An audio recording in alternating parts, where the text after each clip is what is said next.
Dear Rudy. Yes. Enclosed are the cards in a list. They should be in order for the most part.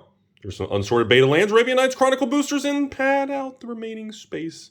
Not particularly valuable, but you give them a better home than our basements. I don't know, basements are good homes. Also included is a summary of our thoughts, feelings, motivations for selling the cards, and we're comfortable sharing with you. Edit, modify, and share as you hear it comes. Rudy. Trading cardboard. Fiat. Oh, apes together strong. We got some Wall Street bets action going on with Ben. Written with crayon. So those of you who are not familiar, apes together strong is a Wall Street bets meme. And of course, people on Wall Street bets that are apes also eat crayons because they're a bunch of idiots. Excellent start to the video. So we have a very substantial, I would say, I don't know, $20,000, $30,000 collection here. We just completed the deal here in Florida. It is end of February 2022, and today we're going to go over the audit, the important thing. Sit back, relax. I know a lot of people around the world love looking at old cards, going through them with me, going do the Rudy rambles and the Rudy thoughts. Today we got a nice, very, very wild, very impressive batch. So let's get a couple things out of the way first. First thing, let's start at the bottom here. We have unlimited, revise, and 4th edition counterspells. You know, I know it's stupid sounding. I know it's silly. I know it's 2022. You know, I know. Virus, Optimus Primes, world's ending. I've heard all the drama in the world. But be aware. I know it doesn't happen much in 2022, but back in the day, this was common. Stores would have a hard time, specifically employees in stores would have a hard time differentiating between an unlimited printing, a revised printing, and a 4th edition printing. And a lot of stores lost a lot of money. Employees would get hosed. A customer would say, I got a bunch of unlimited counter spells. I want, $20 a card, when in reality they had 4th edition counter spells, and they would lose hundreds, if not thousands, depending on the size and the quantity involved. So that's the first thing to understand. Like, for example, while, 4th edition counter spells were included in this, they essentially have literally no value. These cards are literally almost worthless. Like, I don't even think they're worth $1 or $2. That's the difference between print run sizes. When you increase print runs too much, you destroy the product. Yeah, that's no comment. So revised, same thing. The financial difference between these variants is substantial. Like, you guys need to understand that. That's the reason I want to start the video with this. So we'll start with revised here. We'll jump through a little pile here. Looks like definitely varying conditions of near mint to well loved. So again, revised counterspells, almost worthless. Seriously, it's crazy. Almost no financial value almost of these things. I mean, they're neat. You can put them online for cheap prices. They'll sell. And those are unlimited clones mixed in this pile. See this? So these go in the unlimited pile. So again, revised clones, unlimited, not worth next to nothing. Now, recently, some of these revised cards have continued to drift higher. So there are cards that are becoming very desirable even in revised, especially cards like doppelgangers and tutors that were not reprinted in 4th edition. So those are nice hits right there. We got a nice stack of revised demonic tutors also. We got more clones. And of course, you got some rares. You got the Brain Geyser rare, the Stasis rare, the Copy Artifact. Brain Geyser is a fantastic hit for revised. I expect that to continue. And then a lot of obscure cards like Stasis and things. In Copy Artifact and the BOP over here, you got BOP Birdies. These will continue to drift higher. But people trying to speculate on these cards, thinking that these things are going to be $1,000 a card for a BOP or a Stasis, it's just not going to happen. There's too many out there. That's the problem, ladies and gentlemen. There are just too many of them. Seriously. So, all right, Mana Flare, same thing. So we got a lot of these very interesting cards. Goblin King, Mana Flares. These were reprinted in 4th edition. Again, revised Lightning Bolts. They're not worth much of anything. I mean, they're worth a little bit, but you compare it to like an Alpha Lightning Bolt or a Beta Lightning Bolt that's worth almost $1,000. Yeah, there's a big difference, man. So a lot of the amateurs will fall for stuff like that. And remember, the older the card, the more condition sensitive it is. So when you have like light creases in the corners and playware like this, prices swing big time. And of course, we got a stack of good old revised dual lands right here. It seems like every large collection always has a little bit of revised dual lands. It's almost like a benchmark thing. I don't know, rite of passage or something in time. It's the same thing. Great example here. Revised Soul Rings. It's an uncommon card from Revised. Print and run, 45 gazillion. I mean, there's more Soul Rings than tacos, you know? But they're still desirable. They're always going to have a little bit of value, but they're going to be very limited on their upward movement because of supply. Serendeeb's always cool. Oh, unlimited, sorry. And again, amount of volts. You got Swords to Plows, uncommon, Righteous. A lot of these cards, like Righteousness. Oh, be a little see that? You see how they're mixed together like that? That happens a lot. Even before I filmed this video, I laid these out, and look at that. Even still, some of them are mixed together. And they stand out when you look at them, but when you're scrolling through them real quick, you may not catch it. So again, Bodyguards, you know, not in 4th edition, you know, and again, some of these are pretty, you know, is that like a bent corner? Wrath of Gods, Armageddons. A lot of these cards are going to continue to hold value, but just the supply. I emphasize that enough with everything, no matter what CCG you're in, whether it's one of the new CCGs in modern times, old Magic, supply and print run is a critical variable to long-term movement, success, desirability. So Wheel of Fortunes pulled back substantially from the highs with the dual lands. I think they're still like 300 to 400 range if they're minty or something like that. So again, look at this. Sarah Angel, unlimited versus revised. The financial difference is quite substantial. See, a lot of people are like, oh, well, Rudy, a revised Sarah Angel's what, a couple dollars? And then maybe the unlimited's like $5, $10? No, usually the discrepancy in value can be 2, 3, 4, 5, 10 times the difference. And then a bunch more interesting revised cards. So we'll zip right to the unlimited now that we were just talking about that. And again, you can tell by the condition, definitely well loved here. So unlimited cards across the board continue to be pretty desirable. Even cards like Farmstead, uncommon like Mrs. Sarah, the Ice Storms clones are all uncommons, Counterspells, Aura Flame, Camouflage and uncommon. They do continue to push higher. Okay, rares, like, it feels like to me, any rare and unlimited, there are people out there kind of just trying to build positions. And I think in this time, they're still pretty relatively cheap. So, I mean, I don't blame them. Again, lightning bolts are common. This is, and even unlimited had a good print run, nowhere near revised or 4th, but unlimited lightning bolts are actually a thing, and they do have financial value. Unlimited Mrs. Rudy over here for the Fire Elemental. We got the Demonic Tutors over here for unlimited. And of course, obviously, Sinkhole is a common, not reprinted and revised in 4th. And then, of course, Singers over here. We have one unlimited dual land. And people always ask you, how come the unlimited dual land's worth, you know, why is this one double the price of revised? You know, I'll be honest with you all. I always felt unlimited duals should be 3 to 5 to 10 times the price of revised. But mathematically, that doesn't work out because then that would make them the same price as beta. And then, of course, the alpha, beta, unlimited, revised versions of cards always has to maintain a certain, how do I say it? Like a certain degree of discrepancy between the price of each set. There has to be a certain range, a certain variance. Like an alpha card that's 1,000, the beta is probably 500, which means the unlimited is probably, you know, 200, which means the revised is probably, I don't know, 50 to 100, which means the 4th edition would be like $5. There's always, you can't have a time where unlimited becomes more expensive than alpha. You can't have a time that 4th edition outprices revised. Does that make sense? Because just the law of economic supply and demand, everything has to maintain certain ranges. Now, sometimes there is arbitrage and it does change. So, would like to lay that out there. It's very fascinating stuff, everybody. So over here on the side, we do have a pretty fancy schmancy. These are some of the heavier hitting cards in this batch. We have you guys know how I feel about Time Volt, unfortunately, you know. We have a pretty worn, water damage, warped, you know, kind of HP damage, you know, unfortunately you can see the surface. It's got some pretty, you can see on the front there too. I think you guys, I don't know if you can notice, see the middle there? But again, very cool. Time Volt I've always felt is just one of those cards that never was priced correctly. It reminds, I feel like there's going to be a time where like Time Volt, and you guys know I love Time Volts. I feel like there's going to be a time, you know how Time Twister, for the longest time, oh, Rudy Commander, EDH, your stepsister, I know. You know how Time Twister was always like the cheapest Power 9? And now it's like the second most expensive card in Magic type thing? I feel like Time Volt could do something like that one day. All right, so we got Tabby over here.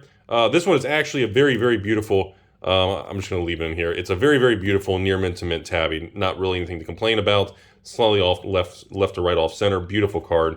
Probably could be gradable. We got a nice Bazaar of Rudy over here. You guys know how I feel about Bazaars. I'm not going to go into it in the video. We've talked about it so many times in this channel for 7 years, thousands of videos. You know, I told people Bizarre was underpriced at $500. I told people Bizarre is underpriced at $2,000. Blah, blah, blah. It's Bizarre. Now, this is interesting. We got 2 of the 4 Black Horsemen from Legends. That's something I've talked about for years on this channel. How I always felt All Hallows Eve, Nether Void, Abyss, and Chains, the 4 Black Horsemen of Legends, were always a very, I wouldn't say underappreciated because everybody knows how special these things are. I would say very misunderstood, mispriced maybe. And the market finally appears to be adjusting to where it should be, because for years on this channel I've been rambling the 4 Black Horsemen cards should be like $1,000 a piece, with like All Hallows Eve being the cheapest, maybe at like 600, 700, 800 range. I never understood how Abyss, Chains, and Nether Void were, if you've been around the channel or if you've been around the Magic world for a long time, you would know. I'm talking, ladies and gentlemen, no joke.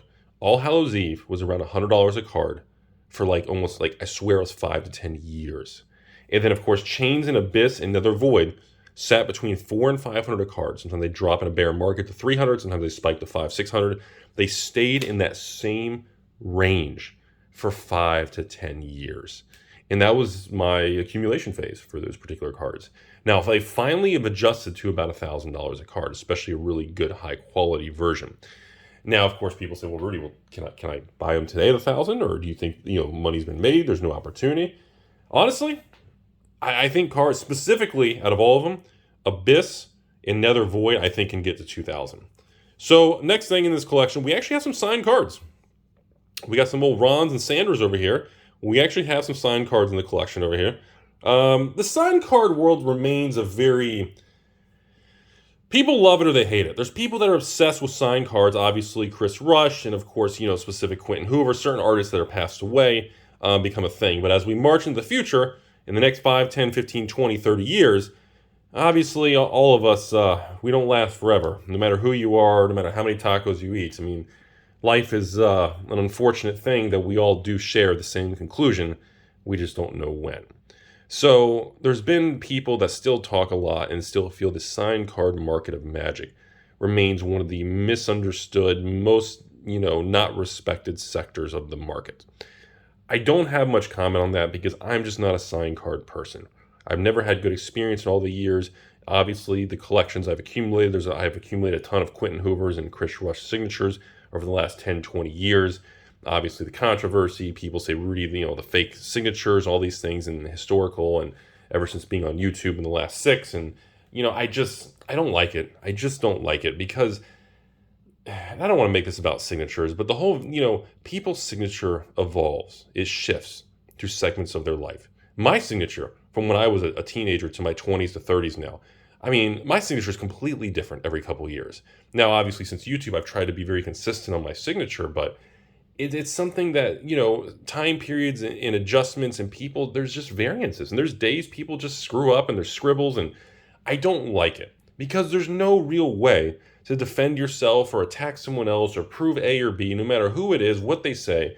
There's always going to be that reasonable doubt in the people who love or hate or attack or dislike something. I don't like it because there's no way to 100% confirm, deny, no matter how I feel or someone else feels. I just don't like it. But anyways, unfortunately, I do, again, run into signatures and signed cards from, obviously, you guys have seen the hundreds, if not thousands, of collection buying videos over the years. I run into them over the years. So, Legends. Let's go to the next thing here, folks. So, Legend cards, this is... I still see Moat. I still see the original buyout. I swear the guy's name was Craig. I still see this from 6 years ago. I still picture the guy who started the buyout concept. And you got to give the man credit. He was first to market. He did the first buyout of moats when they were 150 to 200, and he pushed the price to 3 to 354. And I think he bought like 20 copies or something. And obviously, you know as well as I do, the following 12, 24 months, I'm pretty sure, again, I don't have evidence, this is my opinion. My opinion is he probably sold most of them back into the market slowly, and he probably never kept any. Maybe he kept one for himself. I don't know. And he made money. I mean, hey, whatever. He made money. He figured out something, and that was kind of a spark of a dawning of a new era of buyouts and the concept. So every time I see Moat, I still think of that. it's still a very symbolic thing. So I'm not going to spend much time on Legends here. Probably going to break this video up into 2 videos because the video could go to about an hour long. So we'll hit a little bit more than, when we hit 20, 30 minutes, we'll do the next one tomorrow or something. But so legend cards, okay? You've got the key ones that are recognizable, the Angus Mackenzies. You have a lot of the cards like this, the Barded, the Gabriels, the old Dirks over. You've got a lot of these that are special and recognizable to many people, but to the majority of the market, people don't know who, Mrs. Lady Evangela is. Nobody knows, It's not as, Nebuchadnezzar over here. Very cool. Nico Boles, Palladia Moors, Ragnar. A lot of these, Kirk Heap, are good cards. Some are recognizable, some of you, and Stang. This was a White Border Chronicle reprint. Lady of Mountain, of course. There's a lot of cards in Legends that remains very, I always like to say non-mainstream. Just not quite fully recognizable or appreciated by the market. I'm not really sure the wording to use, but Legends is such a monster set. There are so many things hidden in the set that even almost 30 years later, we are approaching almost 30 years. Oh my goodness. In the next couple of years, when we break 30 years of Magic, Legends was 94. 2024 is going to be here before you know it. We're in 22, man. Or I guess we're almost in this, God, we're almost in, yeah, geez. And, to this day, all the time, when I do videos like this, I'll see a comment going, oh, I've never even seen that Legends card before. I've been in Magic for years. I've never even seen that card from the Dark or from Legends. And, everybody recognizes the Arabian Nights cards over there. Everybody knows it. But all the time, I get people, I've never seen that Legends card. I've never seen that gold card. There's so many. Now, of course, we got some more cheaper Legends kind of common. Hey, Sylvan. I love that artwork. Avoid Fate, some commons, Berserkers, Infamous Chain Lightnings over here. Bloodlust, that's surprisingly expensive. Trenched Gnomes, Walls. We got Infinite Master, of the Presence of the Master. Love that artwork. The Sphinx and Lifebloods and Kismets and Spirits and Land Taxes. And, we've got some good amount of juice in this pile here. Land Equilibrium, Part Waters, Reset, great cards. Imprison, Greeds, Angels, Hellfire, Underworld, Dreams, Darkness. I mean, and I know this is a terrible thing to say, and I know it doesn't really, line up to the 2022 standards, but when's the last time you saw a new Magic set where you could scroll through all the cards like that? And like almost every rare, you're just like, oh my God, oh my God, oh my God, what a great card, what a great, like they don't do that anymore. Like today's cards are, all right, what are the top 5 cards in the set we're looking for? And, Rudy Masters or Quad Masters, all right, everything else is bulk or, it's kind of a weird thing, maybe not a master set, that's not a good example, like a standard set. All right, what are the good cards we're looking for? And, Crimson Vow, what do we got? 2 cards worth $5? Everything else is what, a nickel? That's it sucks. It's kind of, it's a different era, Pendelhaven, and of course, the Cathedral, still one of my favorite pieces of art of all time. Of course, Cabal. When are we getting a Cabal deck? I know. Hey, there's the Overlord. Crimsons, Cabal. Hey, Drill Sergeants, great card. Backfires, Touch of More Darkness, very cool. Amulet. Now we get into some of those weird artifacts from Legends that people are like, what is this? Yeah, that's a rare on the reserve list. That's pretty much 99% of the Magic world would never even recognize if they glanced real quick. Like if you glanced at a distance, I asked you what that card did, I couldn't tell you offhand, and most people wouldn't even recognize the art. I know. Gauntlets. Again, the ones that were reprinting Chronicles are a little bit more, recognizable. Knowledge Vault. There's the Life Matrix, the Mana Matrix, North Stars, Novas. Relic Barrier that actually gets some play. There's another one. Here's a Rings, Serpent Generator. There's a Chronicle reprint. Egg. Isn't that amazing? How immediately I recognize certain cards, and my brain goes Chronicle reprint. Isn't that amazing? And I know you all do it too. You're like, oh, I recognize those from Chronicles. And that's the point. When you overprint or you redo things, it has a lifetime indefinite impact on the card. Just saying. Okay. Cathedrals again, Talaria, Urborgs, Pendelhavens. There's another one, Arena of the Ancients. That was one that was a Chronicles reprint in Tomb. So as we kind of journey through this, of course, these are not gem mint cards. Most of these have been played and see some really cool stuff. I like to share this. I like you guys to sit and kind of come along the journey with me because obviously the amount of financial value it's substantial in 2022. But, I can't explain it. And I say it all the time in these videos. There was something about vintage Magic cards from the early 90s, specifically Four Horsemen, Arabian Antiquities, Legends in the Dark, and the ABU era, or ABU Revised. There's something special that I cannot put my finger on and explain to you all. And maybe that's old fart Rudy with nostalgia, and I'm creating something that's not there. Maybe it's my own brain returning to childhood and, safe place nostalgia. Maybe. And, there's probably truth to that. But I genuinely cannot explain. Because technically, my first introduction to Magic, the first packs I ever opened was 4th edition.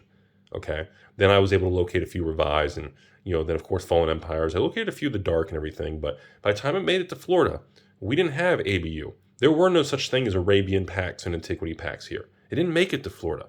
It was gone. By the time the West Coast just gobbled up the craze of Magic, by the time they made it to the other end of the United States, it just wasn't a thing.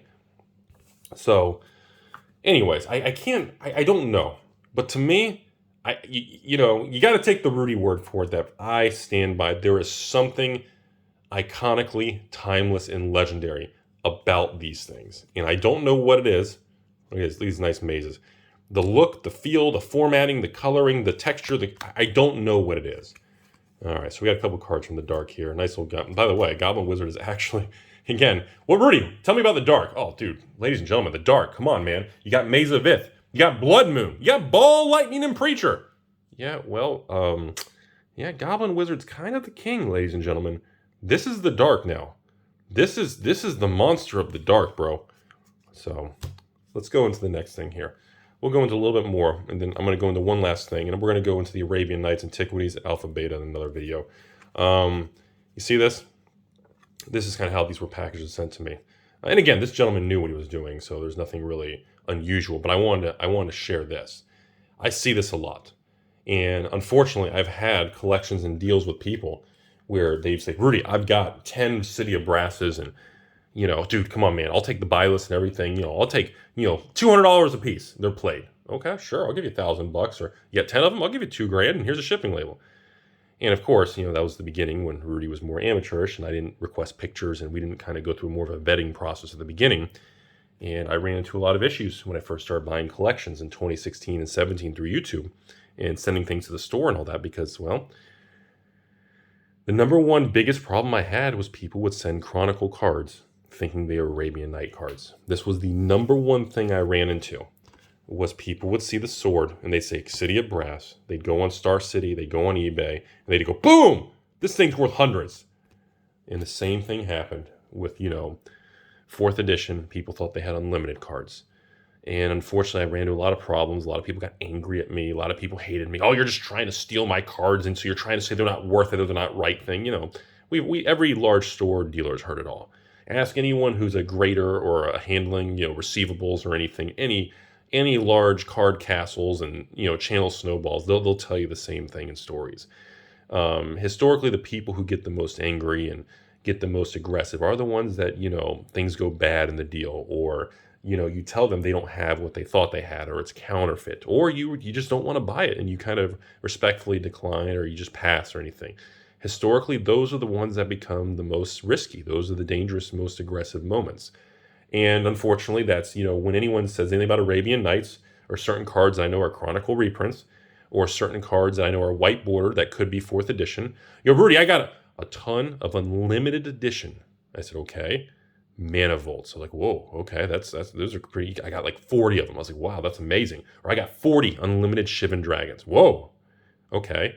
And immediately I said, well, I need a picture or anything, because I want to make sure you don't have 40 4th edition cards that have almost zero value, and I don't want to get tangled in it, pay the shipping. I don't want you to be upset and thinking I'm bait and switching and swapping So you learn over the years to be more defensive, because you learn the nature of people and human nature of how to handle different tiers of collections. And it's kind of funny because, you'll notice in this channel, I don't do a lot of the videos where I buy one card. You ever notice that? You ever notice I'm saying, every once in a while, but you don't see a channel saying, hey, everybody, my name's Rudy, and today I bought this City of Brass. And let me tell you what's going on. You don't really see that, because I try to avoid collections and transactions that are only, or that are more small or a singular card, because the individuals usually, unfortunately, don't have the experience that a larger collection or a collector, player, investor may have. And they tend to, many times, people contact me. Said, Rudy, I got an original City of Brass. I want $1,000. I know them, I think it'll grade a PSA 11.6. And I'm like, whoa, that's an impressive grade. Yeah, it was a pack fresh, and my grandma opened it with gloves, and we stored it in a cryovac sealed, food saver bag in the freezer. Oh, okay. I know we have memes and jokes, but a lot of this stuff really happens. And a lot of people believe that, they may have, or, a lot of times the nostalgia or sentimental value attached to something, they will value it more than what it's worth. And I'm guilty of that too. Like, to me, Arabian Nights cards, I value them. I value Bazaar Baghdad, when it was $500-$600 a card. People would offer, hey, Rudy, I know you bought all the Bazaars and everything. Can you sell me some Bazaars at, $1,500? You only paid $500. I said, no, because $1,500 is underpriced. And people would be like, Rudy, can I buy a playset of Bazaars, 4 of them? I'll give you $6,000. This was, a couple years back. I was like, no, because Bazaars should be at least $2,000 a card. And then, last year I said Bazaars should be $3,000 to $5,000 a card. And now I think Bazaars should be $5,000 a card. Time is a relative thing. And, you run into those weird things. It's a funky learning thing. And that's where, the experience of actually doing things in life, always defeats the book smarts and educational system of, there's no substitute for being hands-on and in the middle of this stuff. It creates a knowledge base in how to handle and work with people and handle the cards and value. And you learn a lot from the experiences on things and pitfalls and things to look out for. And, I want to end this video today. And I thought the Chronicle Arabian Nights City of Brass example, and at the beginning of this video, the Counterspell, the Unlimited Revised 4th, was a great entry-exit point for this video. Because it really shows that, someone who doesn't know what they're doing in the collectible world. And look, I appreciate the views and all of you guys listening or whatever, but, a lot of people that you don't hear about, they will spend a lot of money and they'll get burned bad. They'll run into, a Craigslist deal. Rudy, it's too good to be true. And the guy's got 45 Black Lotuses and they're all 4th edition. Wait, what? Yeah, and he's going to sell them to me for $100 a piece. I'm heading to the bank now to wire him $5,000. Okay. You all may go, oh God, that's stupid. It doesn't happen. Well, it does. And the people who run these scams and the people they target are not people like you and me. They're people who are just, they're either more desperate, they're ill-informed, or they're gullible because they want it so bad. And again, when things are too good to be true, it's probably a scam. Okay? And you got to remember that. You get what you pay for, and the time and the work you put into this world, it's an endurance run, ladies and gentlemen. You're not going to get rich quick overnight. I've been doing this crap for over 20 years, folks. I got cardboard in my blood. It takes... they say in this world, you can't truly be an expert or a master or just some sort of craftsman of any trade unless you've done something for at least 5 consecutive years. There's like an old saying, and actually some industries say 10 consecutive years. And then, of course, there's surgeons and medical or lawyers that really feel the top 1%, you need to be 20 plus years. Hope you all learned something today. Beautiful world out there. Just be careful. As always, thanks for watching, everybody. Friendly reminder, everything you see in the video is not for sale. I always appreciate the contacts. This is more educational, just for everybody to learn and, just kind of enjoy the journey with me. But just remember, sending offers or, asking to buy any of these things, nothing's for sale. And hope you all have a great day.